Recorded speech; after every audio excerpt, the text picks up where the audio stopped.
Hello दोस्तों, आज हम बात करेंगे एसे की। सबसे पहले जानते हैं कि एसे होता क्या है। तो एसे एक शॉर्ट कंपोजिशन होता है, यानी जब आप कोई छोटी मोटी चीज़ लिखते हैं और किस में लिखते हैं, प्रोज में, यानी प्रोज में लिखे जाने वाला एक शॉर्ट कंपोजिशन एसे कहलाता है।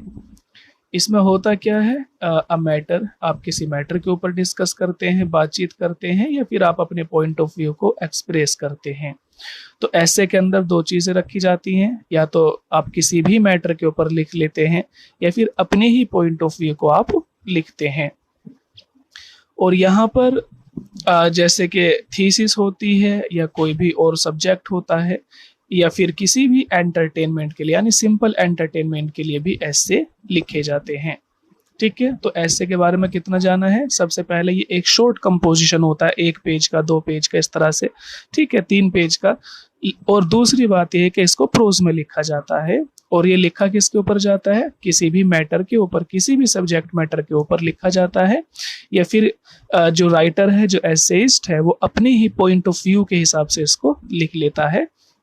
और इसी के जैसे कि आप थीसिस का नाम आपने सुना होगा कि थीसिस भी क्या है, या तो वो पॉइंट ऑफ व्यू होती है या फिर वो किसी भी सब्जेक्ट मैटर के ऊपर लिखी जाती है। तो इसी तरह जो ऐसे है उसको भी लिखा जाता है, किसी भी सब्जेक्ट के ऊपर लिखा जाता है, या फिर सिंपली एंटरटेनमेंट के लिए इसको लिखा जाता है।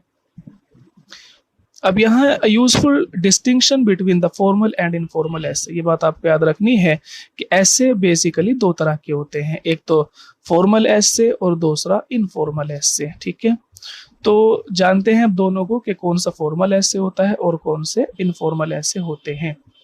बेसिकली फॉर्मल ऐसे वो को हम आर्टिकल भी कह लेते हैं, फॉर्मल ऐसे या फिर आर्टिकल, दोनों नाम आपको याद रखना है कि आर्टिकल को हम फॉर्मल ऐसे भी कहते हैं। और ये बेसिकली इम्पर्सनल होते हैं। कैसे होते हैं, इम्पर्सनल, पर्सनल नहीं होते, इम्पर्सनल होते हैं, ऑब्जेक्टिविटी के ऊपर लिखे जाते हैं। तो ऐसे की 2 फॉर्म है, फॉर्मल ऐसे, इनफॉर्मल ऐसे। फॉर्मल ऐसे को सबसे पहले देखते हैं। तो फॉर्मल ऐसे को आर्टिकल भी कहते हैं और ये इम्पर्सनल होते हैं।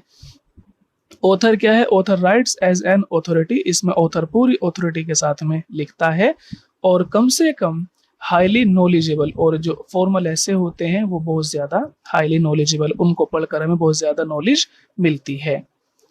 और इसके अलावा कह रहे हैं expound the subject in an orderly way, और जो जिस भी सब्जेक्ट के ऊपर एक एसेस्ट जो है फॉर्मल ऐसे लिखेगा, वो एक ऑर्डरली, यानी पूरे एक ऑर्डर के साथ में लिखेगा, सीक्वेंस में लिखेगा, एक उसको सेटिंग के साथ में लिखेगा।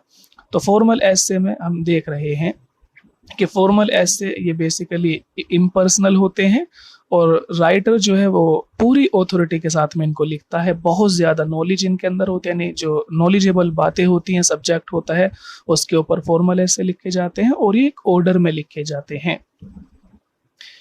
जो भी स्कॉलर, जैसे कि आपने मैगजीन में देखा होगा, जर्नल्स में देखा होगा, स्कॉलर राइटर अपने अपने से उसमें लिखते हैं, आर्टिकल लिखते हैं, तो वो आप इसका एग्जाम्पल के रूप में देख सकते हैं।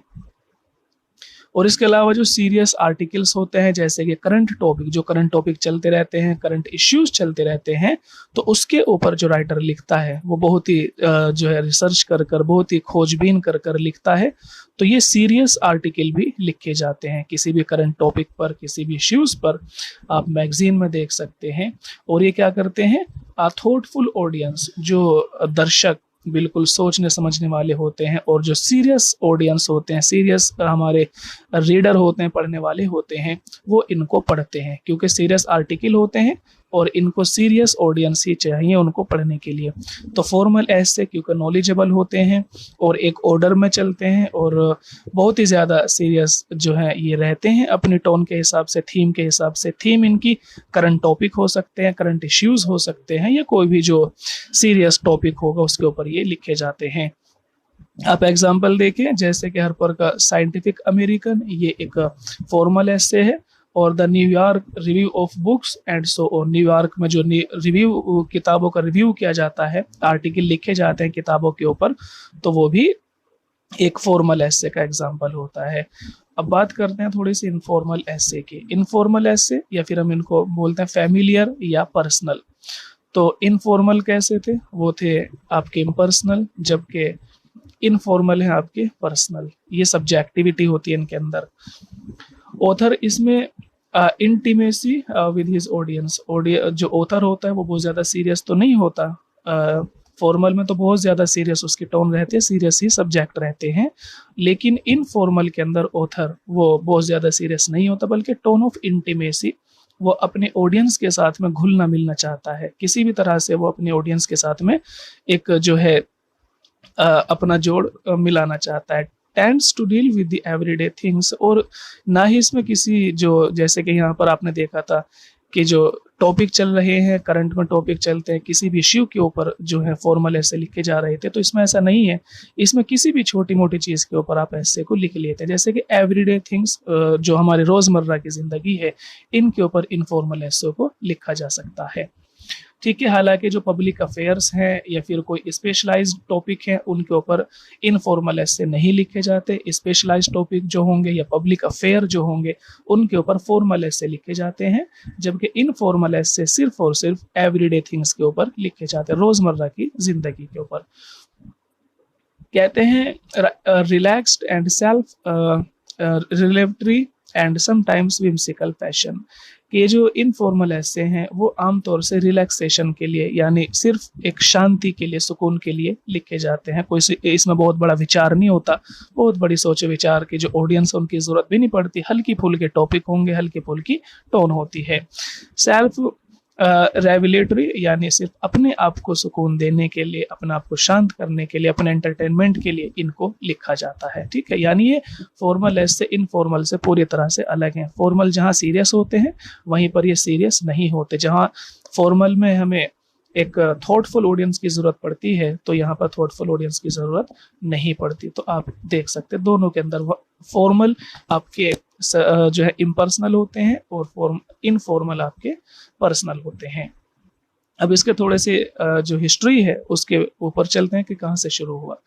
तो ग्रीक से, जैसे कि आमतौर से सभी लिटरेचर और ज्यादातर जो चीजें हैं वो यूनान से शुरू होती हैं, तो ऐसे भी यूनान से यानी ग्रीक से शुरू होता है। तो यूनान के अंदर थियोफ्रेस्टस और प्लूटार्क, ये दो राइटर हैं, ये दोनों जो है आपके एसेइस्ट हैं जिन्होंने ऐसे को शुरू किया था। ये नाम आपको याद रख लेना है, थियोफ्रेस्टस और प्लूटार्क। और फिर रोमन में हम आ जाते हैं, वहां पर सिसरो। रोमन्स मीन्स रोम। सबसे पहले यूनान के अंदर शुरू होता है, यूनान के अंदर दो नाम आ गए, थियोफ्रेस्टस, प्लूटार्क। और फिर रोम के अंदर ऐसे आता है, तो वहां पर आप सिसरो को देख सकते हैं और सेनेका, इन दोनों ने रोम के अंदर ऐसे को लिखा था। ठीक है, और इसके अलावा फिर जो स्टैंडर्ड ऐसे लिखे गए हैं, उसमें नाम आता है मोंटेन का। ठीक है, और मोंटेन के जो फ्रेंच एसेज हैं 1580 में इनको लिखा गया था। बेसिकली फादर ऑफ एसे है ना, वो मोंटेन को कहा जाता है, और फादर ऑफ इंग्लिश ऐसे फ्रांसिस बेकन को कहा जाता है। तो जो स्टैंडर्ड एसेज लिखे गए हैं वो मोंटेन ने लिखे हैं 1580 में, किस नाम से, फ्रेंच एसेज के नाम से। ठीक है, ये आपको थोड़ा सा इतिहास याद लेना है। शुरू ग्रीक में हुआ था, ग्रीक में थियोफ्रेस्टस, प्लूटार्क ने लिखे। रोमन में आए उसके बाद में ऐसे सिसरो, सेनेका ने लिखे। और लेकिन जो स्टैंडर्ड ऐसे लिखे गए हैं 1580 में लिखे गए हैं।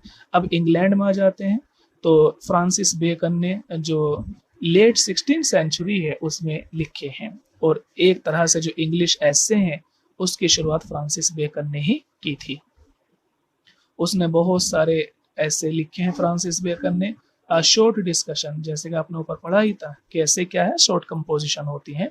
तो उन्होंने बहुत सारे, फ्रांसिस बेकन ने बहुत सारे छोटे छोटे जो हैं एसेज लिखे हैं, जैसे उन्होंने ऑफ ट्रूथ के नाम से ऐसे लिखा, ऑफ एडवर्सिटी के नाम से, of marriage and a single life, इसके ऊपर ऐसे लिखा। तो ये नाम, ये अगर आपको कहा जाए कि फादर ऑफ इंग्लिश ऐसे, तो फ्रांसिस बेकन है, और फादर ऑफ ऐसे मोंटेन है।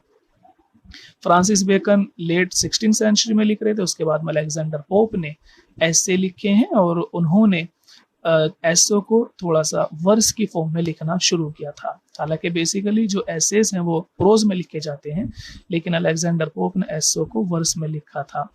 उनका ऐसे ऑफ क्रिटिसिज्म 1711 में काफी मशहूर है, वो उन्होंने लिखा। और इसके अलावा ऐसे ऑफ मैन 1733 में अलेक्जेंडर पोप ने लिखा था।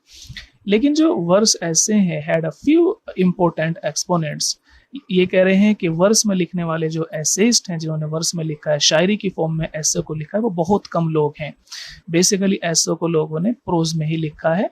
और 18th सेंचुरी के बाद में जो वर्स ऐसे हैं वो अमेरिकन पोइट जैसे कि रॉबर्ट पिंक से इन्होंने लिखे हैं। इन्होंने भी वर्स की फॉर्म में ऐसो को लिखा है। और इसके अलावा बहुत ही कम एक्सेप्शन यानी बहुत कम एक्सेप्शन है जिन्होंने एसओ को शायरी की फॉर्म में लिखा है। ज्यादातर लोगों ने इसको किस फॉर्म में लिखा है? प्रोज की फॉर्म में ही लिखा हुआ है। In the early 18th century Joseph Addison, ये आपने नाम काफी सुना होगा, जोसेफ एडिसन ने काफी ऐसे लिखे हैं।